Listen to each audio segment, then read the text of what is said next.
सायटिकामुळे कमरेपासून तळपायापर्यंत संपूर्ण पायात वेदना होतात, मुंग्या येतात, चालण्या फिरण्यास उठण्या बसण्यास त्रास होतो। त्यासाठीच आज आपण 5 योगासने व व्हिडिओच्या शेवटी महत्त्वाच्या टिपही सांगणार आहे। त्यासाठी व्हिडिओ शेवटपर्यंत नक्की पहा। नमस्ते, स्वास्थ्य आनंदम मराठी आपल्या यूट्यूब चॅनलवर सर्वांचे मनापासून स्वागत। चॅनलवर नवीन असाल तर चॅनलला सबस्क्राईब करा। नवनवीन व्हिडिओ थेट तुमच्यापर्यंत पोहोचण्यासाठी बेल नोटिफिकेशन प्रेस करा। सायटिका ही आपल्या शरीरातील सर्वात मोठी नस आहे। कमरेत ती कुठेतरी दाबल्या गेल्यामुळे हा त्रास सुरू होतो। तर ही नस मोकळी झाली तर हा त्रासही कमी होतो। त्यासाठी योगासने व मसाज थेरपी अतिशय छान काम करतात। तर सुरुवात करूयात प्रथम योगासनाला।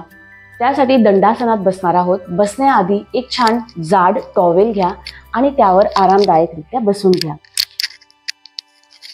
आणि पायांना हळूहळू सरळ करा। सायटिकाचा त्रास असल्यामुळे काहींना दंडासनात बसणे देखील शक्य होत नाही। त्यासाठीच आपण हा जाड टॉवेल घेतला आहे आणि त्यावर आपण बसलो आहे। तर त्यामुळे आरामदायकरित्या आपण बसू शकतो आणि व्यायाम योगासने देखील करू शकतो। तर अशा पद्धतीने जाड टॉवेल घ्या आणि त्यावर बसून घ्या। पाठीचा कणा शक्य होईल तितका सरळ ठेवा। दोन्ही हात या पद्धतीने आपल्या मांड्यांशेजारी ठेवा। दोघी पाय एकमेकांना जोडून घ्या। श्वास घेत पायाचे पंजे आत घ्या। श्वास सोडत बाहेरच्या दिशेने स्ट्रेच करा। श्वास घ्या। जितका ताण तुम्हाला शक्य होईल त्याप्रमाणे करा, कारण त्रास जास्त असल्यामुळे कदाचित तुम्हाला जास्त ताण देणे शक्य होणार नाही। आपल्या शरीर क्षमतेनुसार करत राहा। श्वास घेत दोघी पायाचे पंजे आत करा। श्वास सोडत बाहेर। तर कंटिन्यू करा। 5 थोडं थांबण्याचा प्रयत्न करा। 4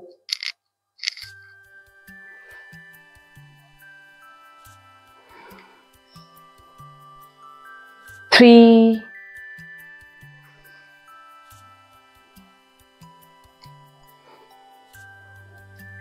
2 1 पायांना बाहेरच्या दिशेने स्ट्रेच करा। गुडघ्यांना खाली दाबा आणि 5 सेकंद होल्ड करा।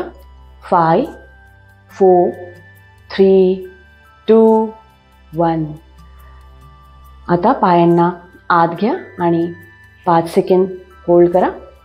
5 4 3 2 1 तर दोघी घोट्यांना गोल फिरवा।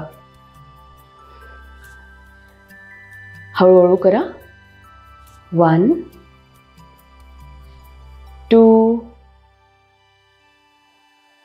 3 4 5 जर तुम्हाला या पद्धतीने बसणे शक्य होत नसेल, पाठीचा कणा ताठ होत नसेल, तर तुम्ही भिंतीचा आधार देखील घेऊ शकता। उलट दिशेने 5 4 3 2 1 टॉवेलवर बसल्यामुळे आपला मांड्यांचा भाग थोडा वर येतो, त्यामुळे आपोआपच ह्या भागात ताण यायला सुरुवात होते। त्यामुळे अशा पद्धतीने रोटेशन पायांना स्ट्रेच केल्यास ही कमरेतील नस मोकळी व्हायला मदत होते। तर ज्या पद्धतीने तुम्हाला शक्य होईल त्या पद्धतीने हे व्यायाम करा, परंतु नित्य नियमित सातत्यपणा अतिशय महत्त्वाचा आहे। तर पुढचा व्यायाम प्रकार करणार आहोत। या पद्धतीने पोटावर झोपून घ्या। दोन्ही हात मांड्यांच्या खाली घ्या। हनुवटी मॅटवर ठेवा। आता श्वास घेत हळूहळू पाय वर घ्या। शक्य होईल त्याप्रमाणे वर घ्या। गुडघा सरळ ठेवा। पायाचा पंजा बाहेरच्या दिशेने स्ट्रेच करा आणि ज्या पद्धतीने तुम्हाला जर त्रास जास्त असेल तर तुम्हाला पाय जास्त वरती नेणे शक्य होणार नाही, परंतु ज्या पद्धतीने तुम्हाला शक्य होईल त्या पद्धतीने करा। श्वास घेत वर, श्वास सोडत खाली। श्वास घेत डावा पाय वर, श्वास सोडत खाली. हळूहळू करा.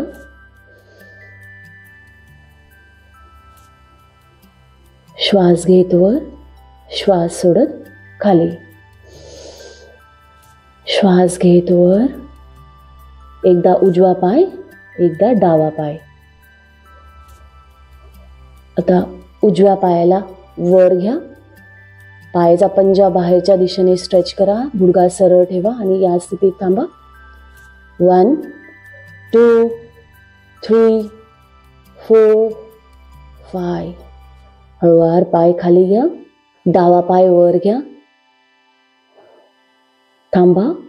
5 4 3 2 1. हळूवार रिलॅक्स करा. तुम्ही पाहू शकाल की कमरेवर आणि संपूर्ण पायात छान ताण येतो. पुढचा व्यायाम करणार आहोत, त्यासाठी पाठीवर झोपून घ्या. अर्ध पवनमुक्त आसन.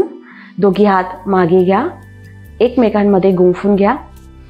श्वास घ्या आणि श्वास सोडत उजवा पाय फोल्ड करा आणि थोडं पोटावर दाब द्या. पंजा बाहेरच्या दिशेने स्ट्रेच करा. याच स्थितीत थांबा.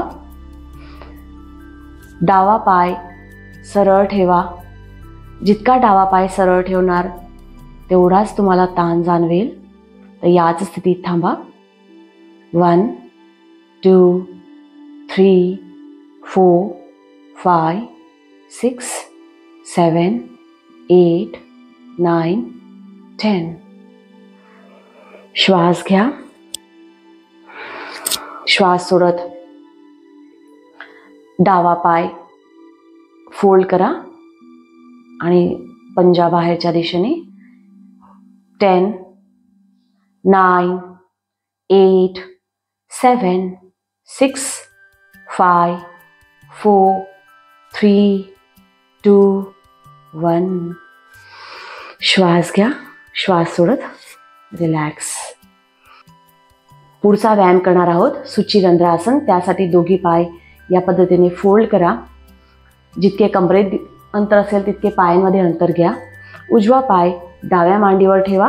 दोघी पायांच्या गॅपमधून उजव्या हाताला घ्या आणि डाव्या मांडीला पकडून घ्या. डाव्या पायाला छातीकडे खेचण्याचा प्रयत्न करा आणि जोवर ताण शक्य होईल तोवर खेचा आणि थांबा. 1 2 3 4 5 6 7 8 9 10. डावा पाय उजव्या मांडीवर ठेवा. उजव्या मांडीला आपल्याकडे खेचा. शक्य होईल खेचा. 10 9 8 7 6 5 4 3 2 1. श्वास सोडत रिलॅक्स करा. पुढचा व्यायाम करणार आहोत मर्कट आसन. त्यासाठी दोघी पाय फोल्ड करून घ्या. टाचा कमरेपासून दूर ठेवा. जितके मॅटमध्ये अंतर असेल तितके पायांमध्ये अंतर घ्या. दोघी हात खांद्यांच्या सरळ रेषेत, तळ हात आकाशाच्या दिशेने घ्या. श्वास घ्या. श्वास सोडत दोघी पाय उजवीकडे वळवा आणि त्याच्या विरुद्ध दिशेने पहा. पायांना खालच्या दिशेने दाबा. गुडघे शक्य होतील तितके खालच्या दिशेने दाबा आणि डाव्या हाताकडे पहा. 1 2 3 4 5 6 7 8 9 10. श्वास घ्या. श्वास सोडत दोन्ही गुडघे डाव्या बाजूला वळवा आणि उजव्या बाजूला पहा. गुडघ्यांना खालच्या बाजूने प्रेस करा. त्याच वेळेस आपल्याला कमरेच्या भागात ताण जाणवेल आणि नस जी कुठे दाबली असेल ती मोकळी होण्यास मदत होईल. 10 9 8 7 6 5 4 3 2 1. रिलॅक्स. आता आपण जी 5 योगासने केलीत हे रोज करा. सातत्य हे अतिशय महत्त्वाचे आहे. निदान 7 दिवस करून पहा, तुम्हाला अतिशय आराम वाटेल. तसेच यासोबत महत्त्वाची टीप म्हणजे मसाज. कमरेच्या संपूर्ण भागाला आणि गुडघ्यापासून खालच्या तळपायापर्यंत या भागाला खोबरेल तेलाने मसाज करा.